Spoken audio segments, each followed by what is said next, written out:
আপনি তার আগে 16 মাসের কাজ আপনি 16 মাসের যে অপরাধ বা 16 মাসের ঘটনা 18 মাসে শেষ করে ফেলবে। ইতিমধ্যে তো নির্বাচিত সরকার বলাই শুরু করছে যে আমরা খুব ভঙ্গুর অবস্থার মধ্যে আসছি, সমস্ত প্রতিষ্ঠানগুলা ভঙ্গুর, পুলিশ বলেন, যত প্রশাসন বলেন, সব। তো এই কথাগুলো তো ওনারা আগে বলেন নাই, তখন তো আমরা শুধু নির্বাচনের কথাই বলছি। তখন কি আমরা একবারও ভাবছি? তখন কি আসলে জানার সুযোগ ছিল? এখন বর্তমানে সরকার যে অবস্থায় আছে, ওই সরকার আসার পরে যতগুলো আন্দোলন ফেস করছে এই দাবি দেওয়া নিয়ে, এখন পর্যন্ত কোনো দাবি দেওয়া নিয়ে কেউ নামছে? এই সরকার আসার পর বলবেন রোজার মাস, আমি দেখি রোজার মাসের পরে দেখবো নামে কিনা, তখন বুঝতে পারবেন। ওই আলোচনায় আমি এখন যেতে চাই না। এইবার আসেন পুলিশের বিচার, যেটা আপনি বলছেন। পুলিশের বিচার আপনি করবেন না কেন? আপনি যে কোনো হত্যার বিচার আপনি করবেন, কিন্তু আপনি যে পার্টিকুলার অমুক বিচার তমুক বিচার নিয়ে আসেন, আপনি তো ইন্টারলিঙ্ক সব।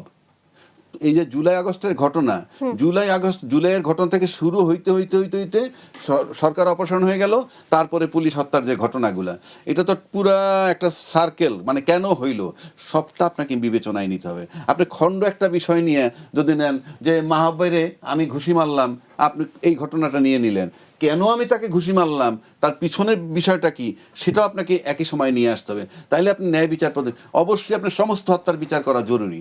এখন আপনি পার্টিকুলার পুলিশ হত্যার বিচার যেমনি বলছেন, একইভাবে আমাদের ওই বিচারগুলো তো আসতে হবে। এই যে প্রসিকিউটর চেঞ্জ হয়ে গেল, ওখানে আইসিটিতে বিচারের বিষয় আছে, সেই বিচারের ব্যাপারে কিন্তু আমরা এখন পর্যন্ত ঈশ্বরের কাছ থেকে খুব জোরালো কোনো বক্তব্য।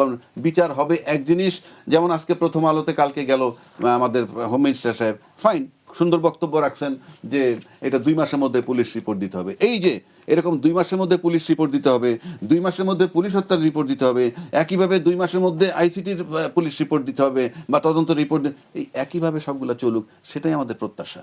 জি, ধন্যবাদ।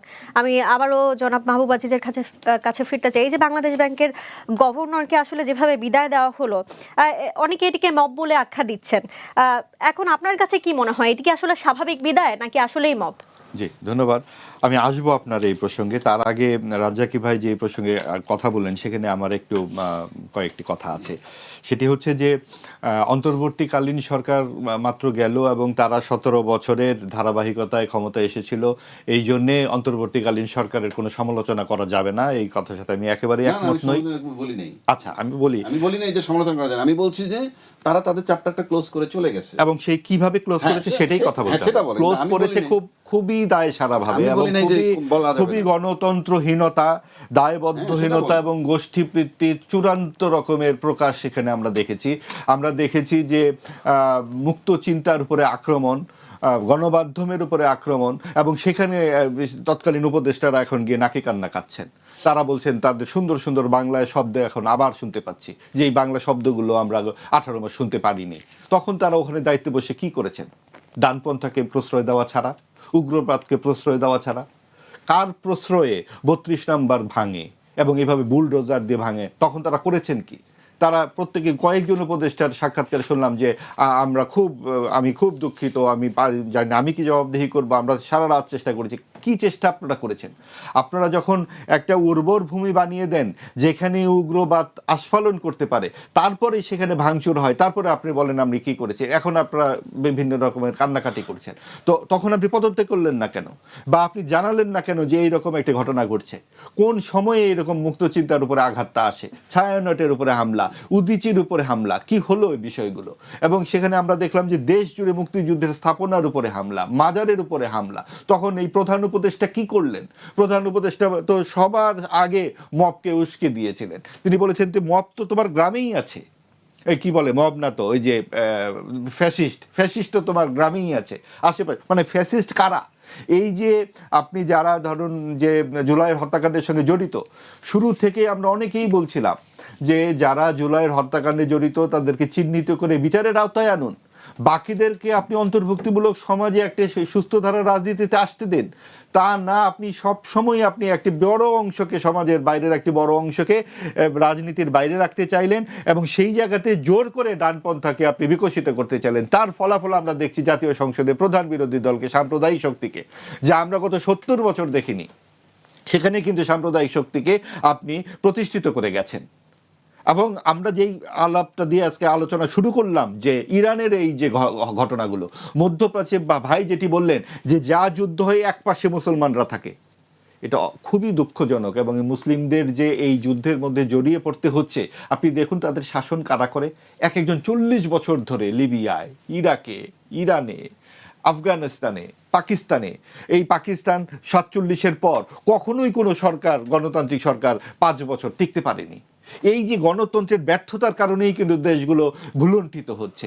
তাদের ওখানে নানান রকম সমস্যার কারণে আপনি যখন একটা দেশ নিজের পায়ে দাঁড়িয়ে যায়, তখন কিন্তু সে যুদ্ধে জড়াতে তার অনেক আপত্তি থাকে জনগণের। আপনার অনেক সময় নিজের দেশের সমস্যা লুকিয়ে রাখবার জন্যও কিন্তু অনেকে যুদ্ধের মধ্যে থাকে। যুদ্ধের নানান কারণ আছে, কিন্তু যখন আপনার দেশে একটা গণতন্ত্র থাকবে, যুদ্ধ হলেও কিন্তু সেই দেশ খুব গৌরবের সাথে সেটাকে অংশগ্রহণ করতে পারে যদি প্রয়োজন হয়। যুদ্ধ তো প্রয়োজনের সময় হতে পারে। অর্থাৎ এই যে মুসলিম দেশগুলোর গণতন্ত্রহীনতাও কিন্তু তাদের এই ব্যর্থতার কারণ। বলছি না যে আমেরিকা খুব ভালো করছে, আমেরিকাই সেই দুষ্ট চক্রের হোতা যারা ইসরায়েলকে লেলিয়ে দেয়। আপনি বিশ্বের বিভিন্ন দেশে দেশে মানবাধিকার খুঁজে ফিরে মার্কিন যুক্তরাষ্ট্র, কিন্তু ইসরায়েল যখন ফিলিস্তিনের এই মানবাধিকার বছরের পর বছর লুণ্ঠন করে, তখন কিন্তু যুক্তরাষ্ট্র কোনো কথা বলে না। কিন্তু এই বিষয়গুলো উত্থাপন করার প্ল্যাটফর্মটা কোথায়? সেই জাতিসংঘে। কারা করবে? মুসলিম দেশগুলো যখন এইভাবে পর্যুদস্ত, তখন তারা কিভাবে কথা বলবে? কারণ তাদের দেশেই তো এক একজন পরাক্রমশালী নেতা 40 বছরের জন্য বসে যায়, এবং তারা কোনো গণতন্ত্রের কোনো তোয়াক্কা করে না। নানান রকম ফরম্যাটে সেখানে শোষণ চলতে থাকে। তো এই বিষয়গুলো আমরা যে 18 মাসে দেখেছি, সেইখানে আমাদের কোথায় কোথায় জানি এরকম ডানপন্থার একটা সম্প্রসারণ আমরা দেখতে পেয়েছি, এবং সেটাই আমরা নির্বাচনেও দেখলাম।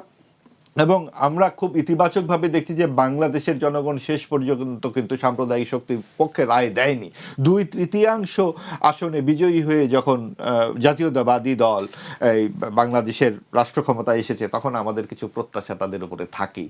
যেমন তাদের যে 31 দফার 8 নম্বর দফায় আছে যে কোনো গোষ্ঠীপ্রীতি বা দলীয় সংকীর্ণতা থেকে তারা বেরিয়ে এসে সিদ্ধান্ত গ্রহণ করবে। আমরা যে বাংলাদেশ যে প্রশ্নটি আপনি করলেন, বাংলাদেশ গভর্নরের ক্ষেত্রে যে সিদ্ধান্তটি নিলেন তারা, এটা কি দলীয় দৃষ্টিভঙ্গির, সংকীর্ণ দৃষ্টিভঙ্গি থেকে বেরিয়ে এসে তারা নিতে পেরেছেন? মোটেই না।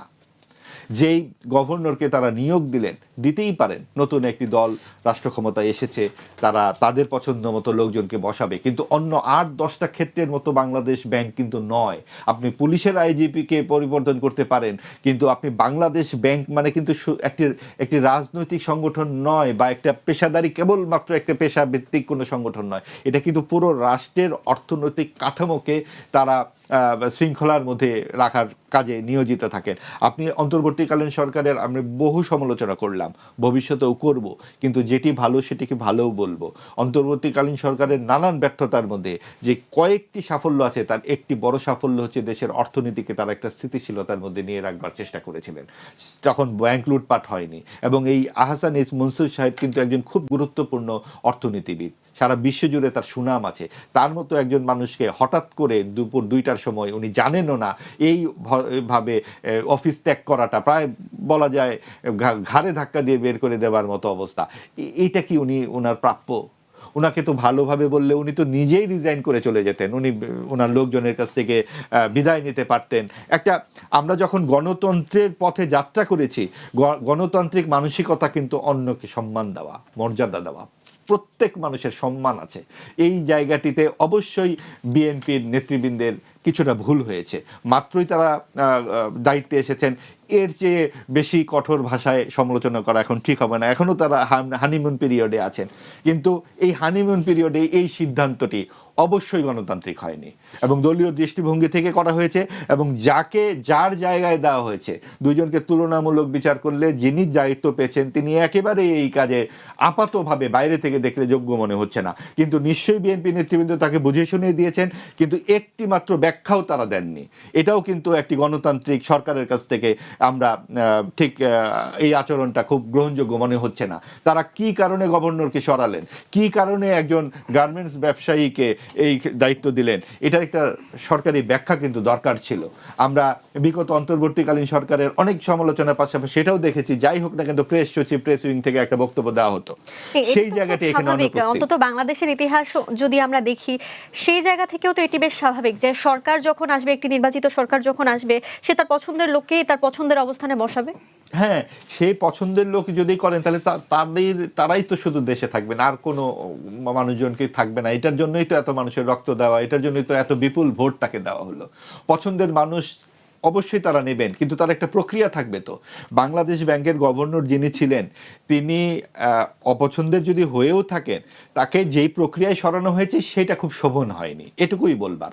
তারা তাদের মতো করে লোক নিতে পারেন, কিন্তু তার একটা ভদ্রতা থাকবে, একটা গণতান্ত্রিক আচরণ থাকবে। এটা অন্যান্য ক্ষেত্রেও থাকা উচিত। পেয়েছি জনাব মাহবুব আজিজ, আবারও আপনার কাছে ফিরবো। আপনার কাছে আরো অনেক প্রশ্ন রয়েছে, আমি এবার মনি আপার কাছে ফিরতে চাই। যে কোনো হত্যার বিচার চাইতেই পারে সবাই, হত্যার বিচার চাওয়ার অধিকার প্রত্যেকের আছে, একটা চোরেরও আছে, সাধুরও আছে, প্রত্যেকের আছে। তো সেইখানে তারা খেপে যায়, তাদের খেপার কারণটা নিশ্চয়ই এখানে খুঁজ দিতে হবে যারা কর্তৃপক্ষ। এখন মেঘে মেঘে অনেক বেলা হয়েছে, আপনার চাইলে এই মুহূর্তে আমি রেগুলেশনকে আনতে পারি না। রেগুলেশনের একটা সময় ছিল, সেটা 2 দিন, 1 দিন, 3 দিন, এর বেশি রেগুলেশন থাকে না। তার আগে পরে যা ঘটনাগুলো ঘটেছে, তার আগে পরে প্রত্যেকটা ঘটনার চুলচেরা বিশ্লেষণ হওয়া দরকার আমি মনে করি। হ্যাঁ, তো সবচেয়ে বেস্ট হয়েছে যে 3 দিন যে দেশে সরকার ছিল না, আমরা যত ভয় পেয়েছিলাম যে একটা দেশের সরকারবিহীন একটা দেশ চলতে পারে কিভাবে, অথচ চলেছে সেই 18 মাসের চেয়ে ভালো চলেছে, 15.5 বছরের চেয়ে ভালো চলেছে। ওই 3টা দিন জিনিসপত্রেরও দাম কমেছিল, কারণ সিন্ডিকেটটাও ভয় ছিল। তারপরে সিন্ডিকেটরা আবার ঠিক জায়গা মতো সব ঠিকঠাক করে জেগে বসেছে। তো আমি বলতে চাই যে এটা ভয় পাওয়ার মতো কিছু না। যদি তারা অপরাধ করে থাকে, অপরাধী যেই হোক না কেন, শাস্তি সবার জন্য সমান, সে আমি হই বা তারা হোক। তো তাদের এই ভয়টা আমি অমূলক মনে করি। আবার এটাও মনে করি যে তারা যে প্রত্যেকটা দিনের জন্য, যেমন ধরেন তাজুল সাহেব, আপনার ওটা কি আন্তর্জাতিক আদালতের, উনি বলেছিলেন, চিফ প্রসিকিউটর, উনি বলেছিলেন যে মব নিয়ে যারা কথা বলবেন, উনি থ্রেটের সুরেই কথা বলেছিলেন, তাদেরকে দেখে নেওয়া হবে বা কিছু এই টাইপের। যে আমি ওই মিটিংটায় ছিলাম, তো উনি মবটাকে কয়দিন ব্যাপী 18 মাস যদি বুঝিয়ে থাকেন, তাহলে এটা ভুল করেছেন, এটা ভুল, এটার চুলচেরা বিচার হওয়া উচিত। আমি মনে করি যে পুলিশ জনগণের বন্ধু হোক, জনগণের বন্ধু হিসেবে কাজ করুক আগামীতে। সেই জন্য ওই ট্রমাটাইজ পুলিশকে, পুলিশের জায়গাটা বুঝাই দিতে হবে। এতদিন পুলিশ তার জায়গা বুঝে নাই, কারণ সরকারকে স্যালুট করাই মনে করেছে তার কাজ, তার চাকরি। সরকারকে স্যালুট করাই যে তার চাকরি না, আসে যে জনগণের বন্ধু, এটা তার চাকরি। এই জায়গাটা শুধু তাকে যদি দিয়ে দেওয়া হয়, তাহলে কিন্তু আর কোনো রকম সমস্যা কখনোই থাকে না। পুলিশও যদি বুঝে যে আমার কাছে ওই একজন বিচারপতিও যা, আমার কাছে একজন রাস্তার লোকও তাই, আমার কাছে একজন আইনের লোকও যা, আমার কাছে একজন সন্ত্রাসীও তাই, মানে সমান দৃষ্টিতে যে অপরাধ করবে সে অপরাধের শাস্তি পাবে।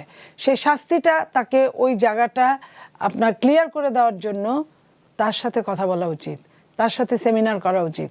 কারণ আমি আপনি বা রাজ্জাকি ভাই বা মাহবুব সাহেব, আমরা কেউই কিন্তু তাদের ছাড়াও চলতে পারবো না।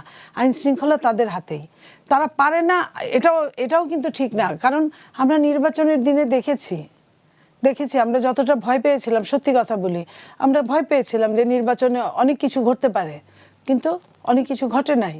তো এই জায়গাটা তারা চাইলেই তারা পারে, এবং এই চাইলে তাদের সাথে তাদের সমস্যাটা কি, আমাদের সমস্যাটা কি, এটা জানা উচিত আমাদের। আমরা প্রথমেই দূর দূর করে তাড়িয়ে দিব, আবার মাসোহারা দিব আমাদের ট্যাক্সের পয়সা দিয়ে, আবার তাদেরকে আমরা পিটাইতে যাব, তাদেরকে মেরে ফেলবো, তাদের জীবনের নিশ্চয়তা থাকবে না, এটা তো হতে পারে না। আমাদেরও যেমন জীবনের নিশ্চয়তা আছে, তাদেরও ঠিক তেমনই জীবনের নিশ্চয়তা আছে। এই নিশ্চয়তার যখন ভাগ বন্টন হবে, তখন অন্য কেউ ভয় পাবে বা অন্য কেউ এটা নিয়ে অন্যরকম কথা বলবে, এটা মেনে নেওয়া হবে না, সে যে সমাজের যেই হোক না কেন। তো সেই জায়গা থেকে আমরা বলতে চাই, পুলিশের সঙ্গে যা করা হয়েছে ওটারও বিচার হবে, পুলিশ আমাদের সঙ্গে যা করেছে সেটারও বিচার হবে।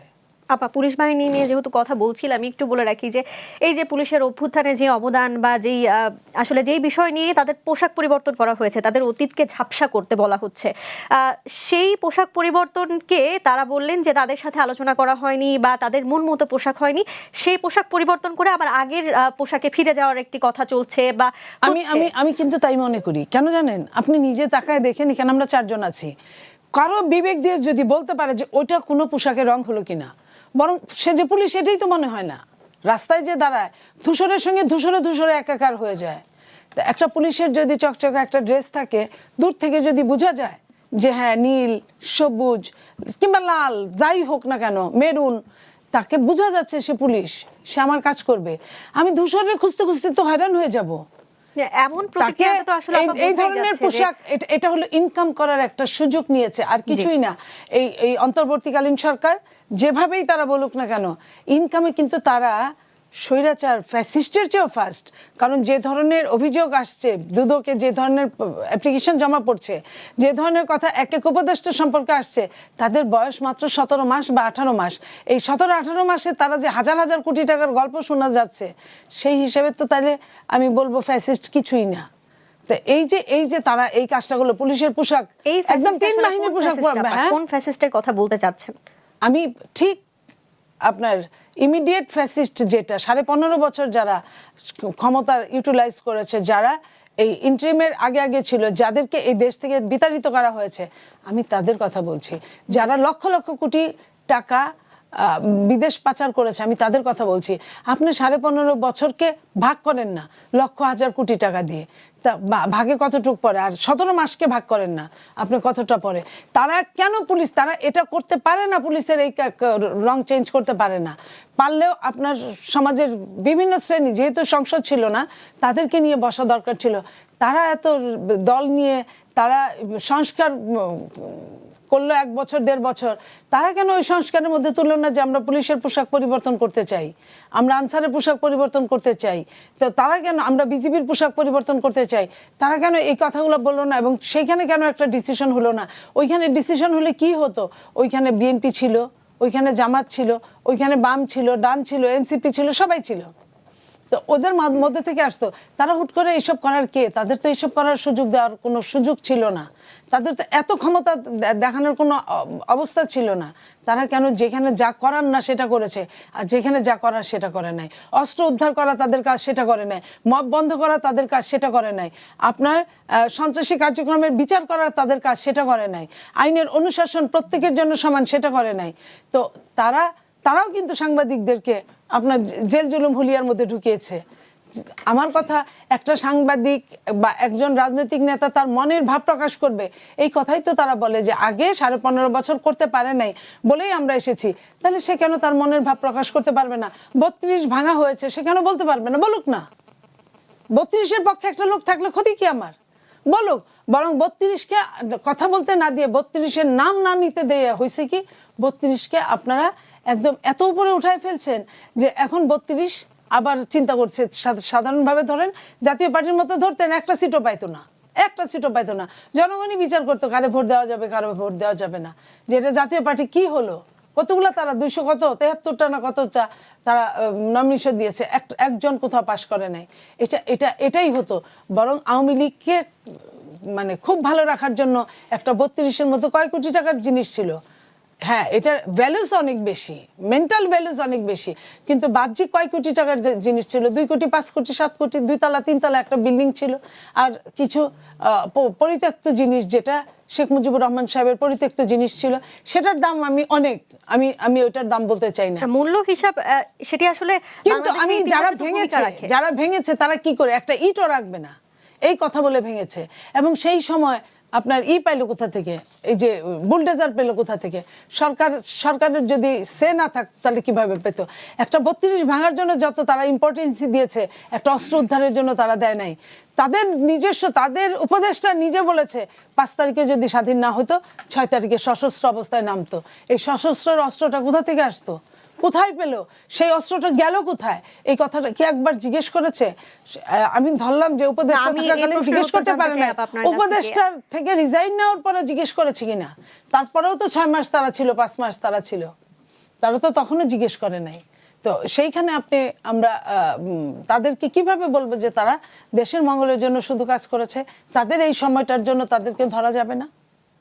আপা, আপনি যে কথাটি বললেন যে আসলে 5 তারিখ যদি অভ্যুত্থান না হতো তাহলে তারা সশস্ত্র প্রস্তুতি রেখেছিল, তারা বলেছে, আমাদের কথা না। হ্যাঁ, তাদের সেই অস্ত্রের আসলে যোগান বা এই যে সশস্ত্র প্রস্তুতি, এই প্রস্তুতি আসলে কিভাবে সংগঠিত হতো বা কিভাবে সেই অস্ত্রগুলো তারা পেতেন, কি মনে হয়? তারাই বলতে পারে, আমরা মনে হয় দিয়ে বলতে পারি, তারাই বলতে পারে কোথায়। এটার জন্য জিজ্ঞেস করা, আরে এত আপনার সন্দেহ করে আপনি একজনকে অ্যারেস্ট করে রিমান্ডে পাঠাচ্ছেন, তাদেরকে পাঠান না কেন? কথা বলে এই কথাটা, এই যে এখন যে কথাটা বললাম, এই কথা বলারও তো যে 2 মাস আগে সুযোগ ছিল না। এই কথাটা বললে বাইরে যেতে পারতাম কিনা এটা সন্দেহ ছিল। তো আমরা কোথায় সেফ থাকবো, আমরা কার কাছে সেফ থাকবো? জি আপা, আবারও আপনার কাছে ফিরবো, জনাব রাজ্জাকের কাছে ফিরতে চাই। মনি আপা যেটি বলছিলেন যে উপদেষ্টারা তারা বলেছিলেন যে 5 তারিখে যদি অভ্যুত্থান না ঘটতো তাহলে তারা সশস্ত্র প্রস্তুতি রেখেছিল। আপনার কাছে জানতে চাই আসলে এই সশস্ত্র প্রস্তুতি তারা কিভাবে রাখলো বা এই অস্ত্রের যোগান তারা কিভাবে পেতে পারতো, আপনার কাছে কি মনে হয়?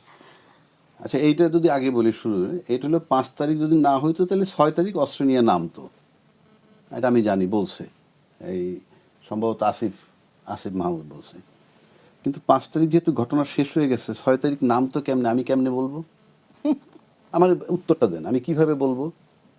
6 তারিখ তারা সশস্ত্র কেমনে হইতো, কোথায় অস্ত্র পাইতো, এইটা আমি কিভাবে বলবো? এটা ওরাই বলতে পারে, ওরা বলতে পারে।